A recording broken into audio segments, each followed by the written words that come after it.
I mean, imagine a global enterprise with a $12 billion annual budget. Right. That is a massive operation. Yeah, and picture 420,000 trained specialists deployed across the globe. You have demographic studies, strategic growth charts, and sociological metrics tracking every single decimal point of success. It sounds like a massive multinational corporation. It does. But now, imagine the CEO of that enterprise decides to execute this entire operation using nothing but cheap, disposable, broken clay pots. Oh, wow. That is quite the visual. Right. Welcome to Reform Thinking. Today, we are taking a deep dive into the source material concerning the theology of Christian mission. Yeah, we have some incredible material to cover today. We do. Specifically, we're going to analyze a striking paradox that the Apostle Paul presents in his second letter to the Corinthians, chapter 4, verses 6 through 12. And we are drawing from two distinct theological essays today. Yes, one is titled From Clay Vessels to Global Witness, and the other is Mud and Glory, the Sovereign Paradox of the Great Commission. Both of these documents really force us to look at a massive contradiction in how we view the expansion of the church. They really do. I mean, think about modern church culture for a second. We look at global missions today, and we treat it like that massive corporate marketing campaign I just described. Yeah, very pragmatic. But when you open the Bible, the scriptures define this grand rescue operation in a completely different way. God describes this task as something carried out by cheap, broken clay pots. It is a stunning contrast. It really is. So why would a sovereign God entrust the most precious truth in the universe to frail, disposable containers? That is the big question. Okay, let's unpack this, because to grasp the biblical mandate, we first need to clear away the modern sociological metrics that have severely polluted the church's view of missions. Absolutely. What is absolutely staggering here is that the modern approach attempts to quantify the unquantifiable. Right. When you rely on demographic shifts, marketing strategies, and corporate ledgers to explain the expansion of the church, well, you reduce a divine miracle to a human enterprise. You lose the supernatural element completely. Precisely. The texts we are analyzing use a phrase coined by missiologist Samuel Escobar, and it is mud and glory. Mud and glory, I love that. This phrase captures the tension perfectly. The glory represents the flawless, eternal gospel of Jesus Christ. And the mud. The mud represents the utterly frail, mortal, and imperfect human beings who carry it. That makes a lot of sense. And if we connect this to our broader theological framework, we recognize that mission belongs entirely to the triune God. It is not our project. It is his decree. It is initiated by him. Yes. The Father elects a specific people for himself before the creation of the world. Right. Then the Son enters time and space to purchase those elect individuals by his substitutionary blood on the cross. And then the Spirit acts. Exactly. The Holy Spirit effectually calls them through the outward preaching of the word, granting them the new birth. So when modern observers try to dissect this through secular instruments, they completely miss the divine engine driving the entire operation. They do. They look at the outward shell and ignore the omnipotence operating underneath it. That brings a very specific modern image to mind for me. Oh, what is that? Well, if you look at the seeker-sensitive mission enterprise today, it functions very much like a Silicon Valley tech startup. Oh, that is a great comparison. Right, because a tech startup is obsessed with branding, user analytics, consumer comfort, and public relations. They want everything to be smooth. Yes, they want the user interface to be frictionless.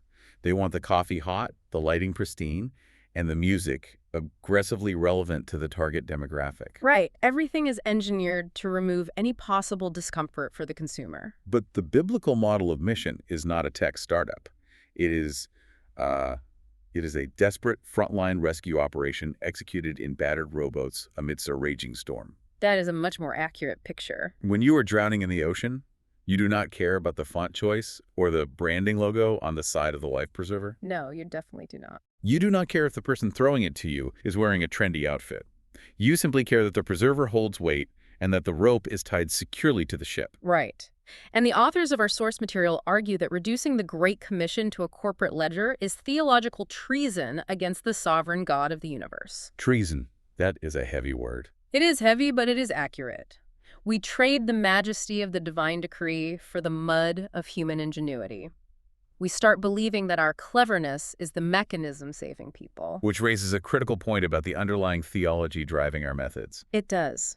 This pragmatic illusion, this idea that we can strategize our way into revival if we just find the right marketing mix, stems directly from an Arminian view of human free will. Okay, let's break that down for the listener. Sure.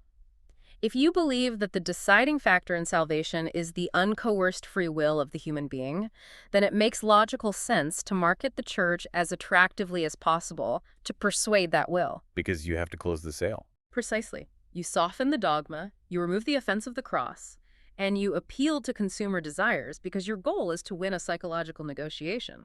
But there is an alternative. Yes. If you rest on the biblical doctrine of irresistible grace, the reality that God sovereignly regenerates the dead heart, granting the faith to believe well, then manipulative marketing becomes an insult to his might. Wow. An insult. We become deluded idealists if we forget our frailty. But we sink into absolute secularism when we forget that God alone holds the capability to save a human soul. That is a vital distinction. And to understand why the Apostle Paul was so fiercely opposed to this kind of self-reliant marketing, we really need to look at the first century context. Yes, because this pressure to sanitize and package the ministry is not a modern invention. Right.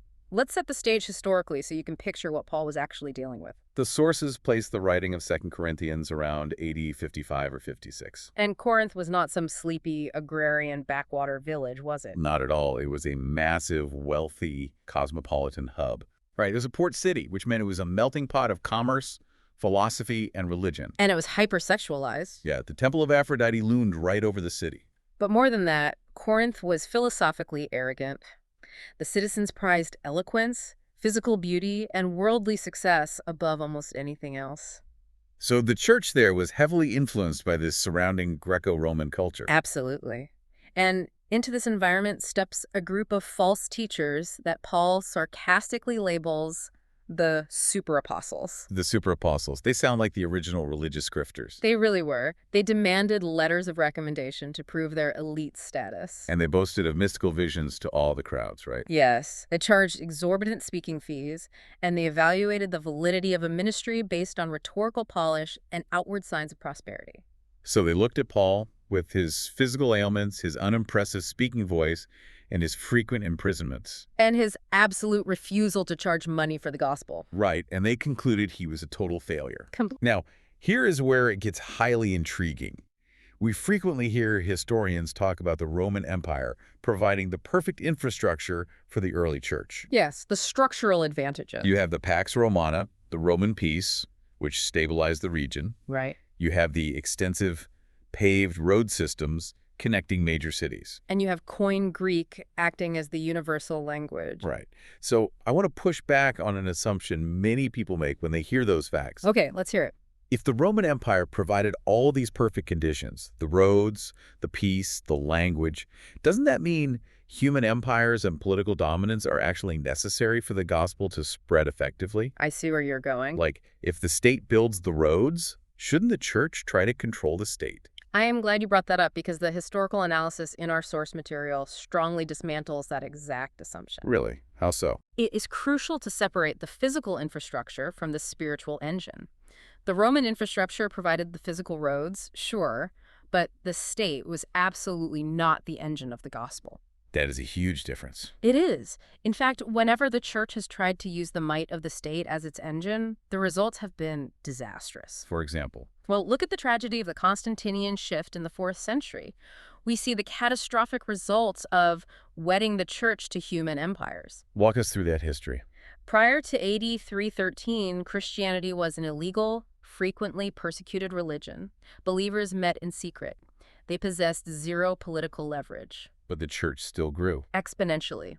It grew through the blood of the martyrs and the quiet, faithful witness of believers. And then what changed? Then comes the Edict of Milan, which legalized Christianity, and later the Edict of Thessalonica in AD 381, which made Christianity the official state religion of the Roman Empire. Suddenly, it was politically advantageous to be a Christian.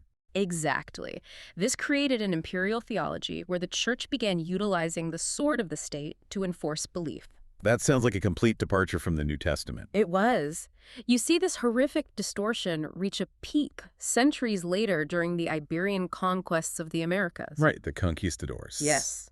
The cross marched alongside the conquistador's sword, resulting in forced baptisms and the decimation of indigenous populations. All to expand the Spanish Empire under the guise of Christianization. Exactly. That is a grotesque violation of the Great Commission. Because the state cannot regenerate a human heart. No, it cannot. It can only compel outward conformity through fear.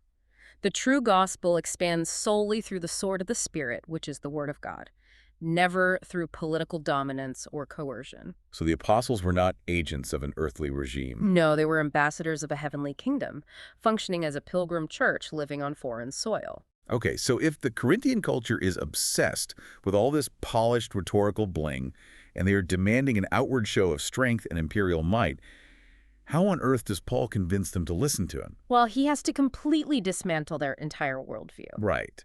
And because they were so obsessed with that outward display of wealth and status, Paul deliberately uses shocking imagery to crush their pride. He really does. This brings us directly into the text of 2 Corinthians chapter 4, verses 6 and 7. He sets up a massive contrast. First, he defines the treasure. Yes, and this treasure is the objective light of the knowledge of the glory of God in the face of Jesus Christ. It is not a subjective mystical feeling. No, and it is not a personal philosophy. It is the absolute non-negotiable truth of justification by faith alone, through grace alone, in Christ alone.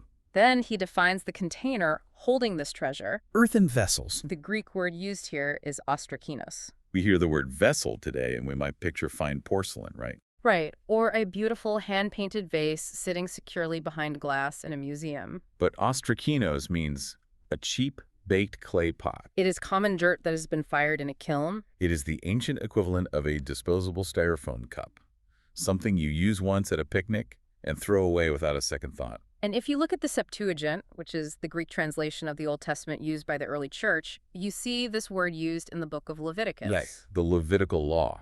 In that law, these clay pots were considered so porous and cheap that if they became ceremonially defiled, say a dead lizard fell into one, they could not even be washed. Oh, wow. So what do they do with them? The law commanded that they had to be violently smashed into pieces. They held absolutely zero intrinsic value. That is fascinating.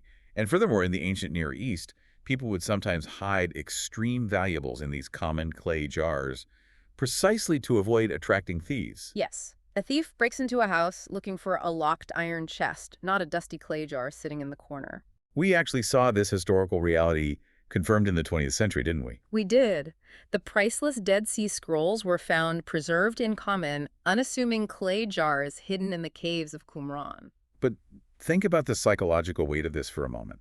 Modern society tells you from the time you are in kindergarten that you need high self-esteem to succeed in any endeavor. Yeah, that is the constant message. You have to believe in yourself, brand yourself, and project strength. Calling ourselves cheap, disposable dirt pots feels incredibly insulting to modern sensibilities. It is highly offensive to the flesh. I struggle with this part. Why would Paul use imagery that completely shatters human dignity in front of an audience that is already questioning his credentials? Paul uses this abrasive imagery precisely because it strikes a fatal blow to the self-esteem movement and the cult of celebrity that had infected Corinth. Much like it infects our modern church today. Exactly. We have to understand the theological anthropology at play here. Apart from the grace of Christ, human beings are not inherently valuable champions waiting to be unleashed. We are objects of divine wrath, spiritually dead in our trespasses and sins. That is a stark reality. It is. The frailty, the disease, the unimpressive speech, and the mortality of the human messenger are not obstacles to God's mission. They are core prerequisites. Wow. Prerequisites. Think about the psychology of the Corinthians. If Paul showed up in their city with staggering wealth, perfect health, an entourage of servants, and unparalleled rhetorical brilliance, the Corinthians would have been amazed. They would have loved him. But they would have praised Paul, not Christ. They would have attributed his success to his human pedigree. And God categorically refuses to use golden chalices of human perfection for a very specific reason. Because a flawless, gleaming vessel distracts the audience from the treasure inside. Right. By intentionally placing the unsearchable riches of the gospel into a cracked, disposable styrofoam cup, God ensures that when the light shines out in the darkness, no one praises the cup. The cheapness of the container is not a mistake. It is a strict theological necessity. God will not share his glory with a human vessel. So if the container is intentionally fragile, there has to be a divine architectural reason for this massive mismatch between the treasure and the clay. Right. It is not just an accident of history. And Paul gives us the clear reason in the grammar of the text itself. Yeah. In verse 7, he says, "We have this treasure in earthen vessels, that the surpassing greatness of the divine may be of God and not from us." There is the specific Greek syntax here driving the logic. Yes, it revolves around a purpose clause introduced by the word hina, which translates to "in order that." The text dictates a clear, undeniable sequence of cause and effect. God intentionally engineers the weakness of the messenger in order that the divine might is visibly attributed to him alone.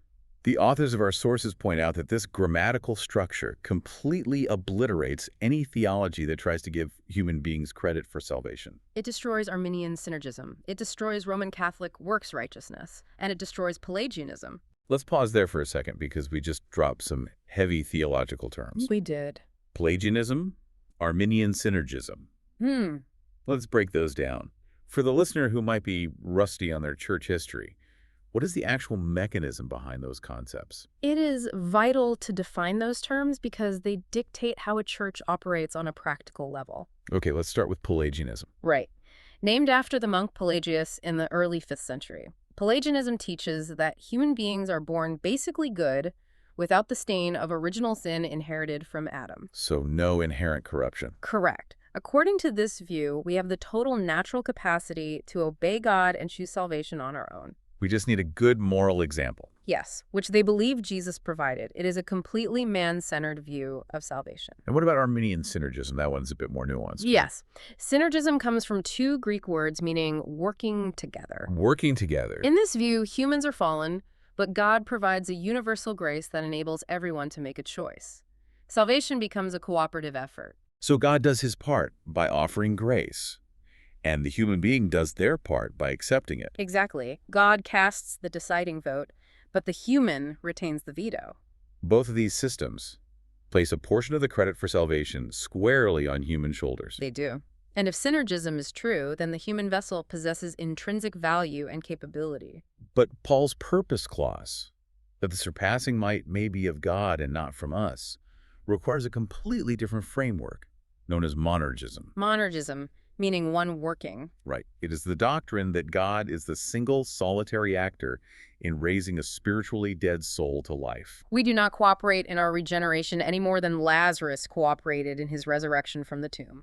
God speaks and the dead come to life. I love that clarification. To help visualize this monergistic reality, I want to introduce an analogy. Okay, let's hear it. Think about putting the priceless Hope Diamond inside a crumpled, stained brown paper bag. Oh, that is a striking image. Imagine walking into a high-end jewelry store, and instead of presenting this flawless diamond on a velvet cushion under perfectly calibrated halogen lights, the jeweler pulls a greasy lunch bag out of his pocket and dumps the diamond on the counter. The contrast would be staggering. The sheer contrast forces anyone looking at it to attribute all the value to the diamond, realizing instantly that the bag adds absolute zero worth to the equation. Right, because if you hand someone a velvet gold-laced box, human psychology dictates that their brain immediately admires the box. They might even subconsciously think the elegant box somehow lends value to the item inside. But by using a stained paper bag, God short-circuits human psychology. That analogy of the Hope Diamond in the paper bag perfectly illustrates the doctrine of effectual calling.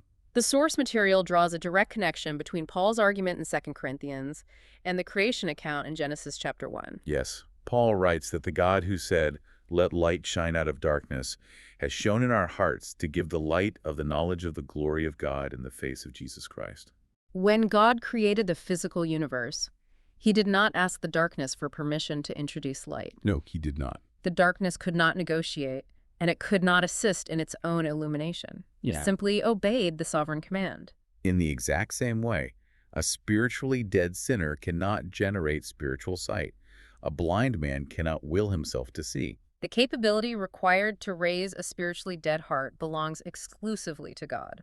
This aligns perfectly with the theology of the Westminster Confession, specifically chapter 3. Which states that God from all eternity did, by the most wise and holy counsel of his own will, freely and unchangeably ordain whatsoever comes to pass. That sovereign decree is the underlying engine of this entire operation. We do not possess the capacity to convert a single soul. We possess the commanded message and the appointed means, which is the preaching of the word. When we comprehend this monergistic reality, it frees us from the crushing burden of pragmatic manipulation. It really does. We do not have to trick people into the kingdom through emotional altar calls, prolonged musical crescendos, or atmospheric lighting. We proclaim the truth plainly, knowing that the same sovereign voice that called the physical universe into existence is the singular voice capable of calling spiritual light into blind hearts. And this divine design, this intentional use of cracked pots, means the daily life of the Christian messenger is going to look dramatically different from what the world and even the modern church expects. It practically guarantees hardship. Following right after the clay pot analogy, Paul lays out a stunning paradox in verses 8 through 12. He lists these intense physical and emotional realities. We are afflicted in every way, but not crushed. We are perplexed, but not driven to despair. We are persecuted, but not forsaken. We are struck down, but not destroyed. He summarizes this entire grueling experience by saying the messenger always carries in the body the death of Jesus, so that the life of Jesus may also be manifested in our bodies. To be completely clear, Paul is not saying his personal suffering completes Christ's substitutionary atonement. No, the atonement is finished, perfect, and completely sufficient. But Paul is bearing the visible, living pattern of the crucified Lord in his daily ministry. He is. I have to challenge this against a lot of modern theology, though. I struggle with how this fits into what we see today. How do you mean? You turn on the television or scroll through social media, and the loudest message in modern ministry is the prosperity gospel. It explicitly teaches that God wants you healthy, wealthy, and victorious at all times. It tells you that if you just have enough faith, you will not be perplexed, you will not be struck down, and you will live in a state of total, visible, earthly victory. Right. It's as if you are suffering, you are doing something wrong. How does Paul's battered clay pot fit into that modern mindset? The prosperity gospel teaches precisely that, and the theological sources we're analyzing today ruthlessly dismantle it as a false theology of glory. A theology of glory. We need to distinguish between a theology of glory and a theology of the cross. We do. A theology of glory demands earthly triumph, political dominion, perfect health, and material wealth as tangible evidence of divine favor. It operates on the assumption that we can bypass the cross and go straight to the resurrection. Yes. It is a doctrine that appeals entirely to the unregenerate flesh. The biblical model, however, is a theology of the cross. Suffering is not a sign of God's abandonment. It is not an indication of a lack of faith on the part of the believer.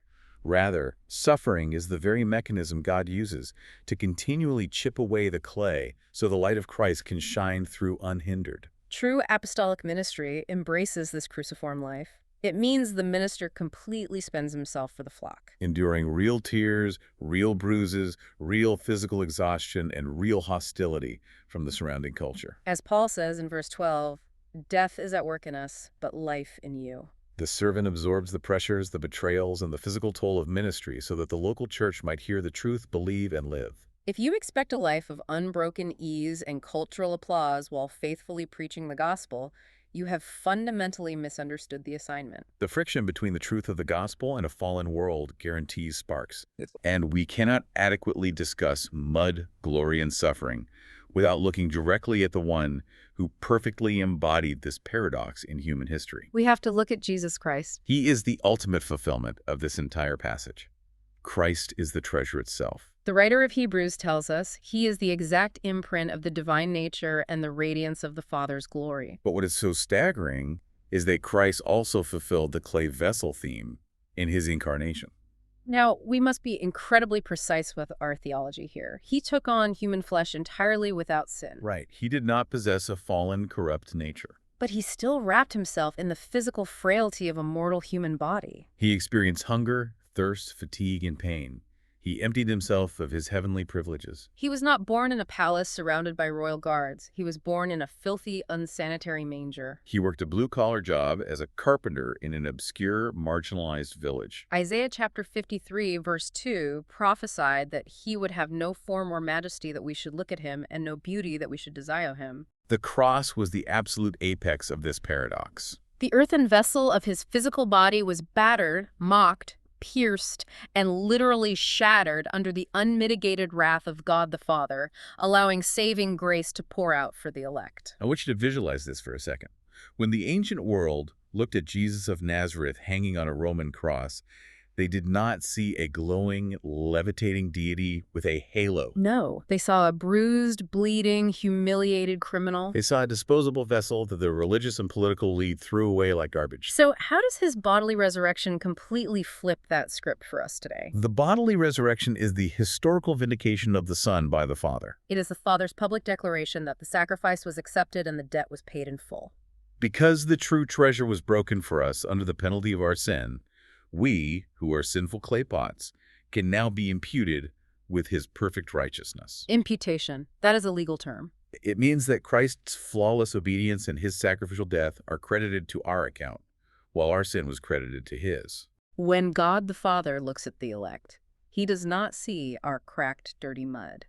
He sees the flawless, radiant obedience of Jesus Christ. This truth completely destroys any system of human mediation for grace. You do not need a human priest to offer sacrifices for you. You do not need to pray to a saint to intercede for you. You do not need a complex church hierarchy to dispense grace to you through a series of rituals or sacraments. Christ is the exclusive mediator between God and man. His finished work on the cross and his absolute victory over the grave guarantee that the life of Jesus is now manifested in our mortal flesh. We follow his pattern. Humiliation before exaltation, suffering before glory, death before resurrection life. When we grasp that Christ himself embraced the mud of human existence to secure our redemption, should forever kill our desire for worldly prestige and superficial success. If Christ is the exclusive mediator and his gospel is the singular treasure that saves, then we have a strict mandate to fiercely protect that treasure from modern contaminants. If someone tries to pour poison into the styrofoam cup, we have to call it out. The texts we are analyzing today point out some very specific movements that attempt to alter the contents of the clay pot. The sources present a sharp critique of liberation theology, critical race theory, and the broader social justice movement within the church. They specifically reject the frameworks proposed by figures like Gustavo Gutierrez and Eduardo Hornart, who advocated for Marxist-influenced base communities in Latin America during the 20th century. The argument here rests on maintaining a firm distinction between Christian charity and the core biblical mandate.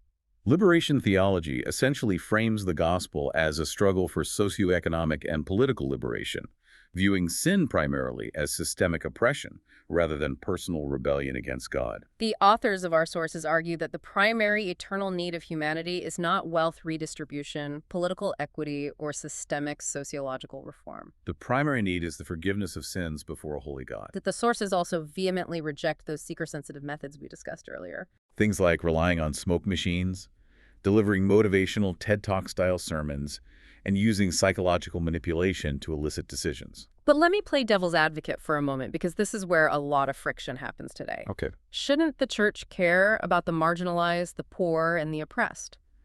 If we only preach spiritual truths about the afterlife, aren't we just ignoring the very real physical suffering happening right outside our church doors? That is a crucial objection, and the source material draws a very sharp line to answer it. Where's the line? The church absolutely must care for the suffering, the poor, and the marginalized out of genuine Christian charity. We are explicitly commanded to love our neighbors, care for orphans and widows, and demonstrate the compassion of Christ. However, conflating social activism with the gospel itself pollutes the treasure. When you make temporal socioeconomic reform the actual mission of the church, you lose the message of eternal redemption. Humanitarian aid, medical clinics, and food banks are wonderful, necessary endeavors, but if they are delivered without the verbal proclamation of the gospel, they simply relieve temporal suffering while leaving souls in eternal darkness. You might improve a person's living conditions for 80 years, but if you do not offer them Christ, you have done nothing for their eternity. We must preach the full counsel of God. That includes the holiness of God, his righteous wrath against sin, the necessity of repentance, and the exclusivity of Christ. If you feed a starving man but never warn him of the wrath to come, you have not loved him biblically. The church is tasked with a rescue operation for eternal souls, and we must not allow the cultural demands for political activism or sociological reform to dilute the absolute truth of substitutionary atonement.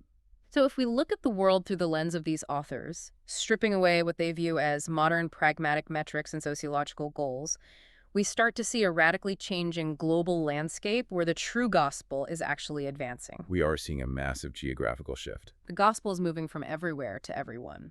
Historically, for the last several centuries, we thought of missions as moving from the wealthy, educated, politically stable global north down to the impoverished global south. But that map is completely obsolete today.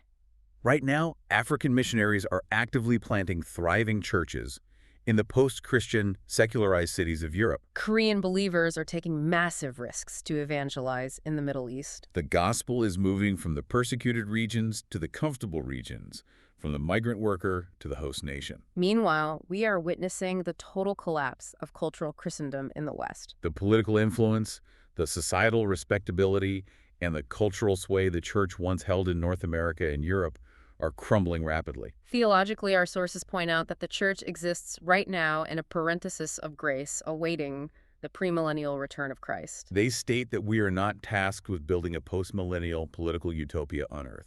Let's break those terms down for us quickly. Premillennial, postmillennial. How do those differing views change how we look at the culture? Eschatology, our view of the end times, directly impacts our missiology. Postmillennialism generally teaches that the church will successfully Christianize the world through the preaching of the gospel and the gradual reform of society, ushering in a golden age of peace, a millennium before Christ returns. If you hold this view, losing political and cultural influence feels like a catastrophic defeat, because it implies the church's mission is failing. Premillennialism, which the authors of our sources lean toward in this context, teaches that the current age will be characterized by both the growth of the church and the persistence of tribulation and wickedness. The church exists as a pilgrim people in a parenthesis of grace, calling the elect out of the world, awaiting the physical return of Christ, who will directly intervene to establish his millennial kingdom. In this framework, we are not tasked with building a political utopia or seizing the levers of governmental power to force Christian morality on a secular society. We are tasked with rescuing souls from a sinking ship. That distinction changes everything, because looking at this current landscape, many believers in the West are panicking. They look at the news, they see the church losing its cultural grip, they see traditional values being mocked, and they are terrified. There is a strong movement pushing the idea that we should be fighting tooth and nail to reclaim political dominance, pass legislation, and rebuild institutional strength just to save the church from cultural irrelevance. Should we be fighting that political battle to save the church? The historical and theological analysis in our documents firmly rejects that panic. The fall of the Constantinian Empire in the West, the loss of cultural privilege and political clout, is not a tragedy to be mourned. It is a glorious opportunity to be seized. Stripped of earthly might, massive budgets, and institutional wealth, the Western Church is being forced to return to its first-century pilgrim roots. We are no longer operating from a position of societal dominance, and that is precisely where God's strength is most visible. When the church has political might, people join for societal advancement.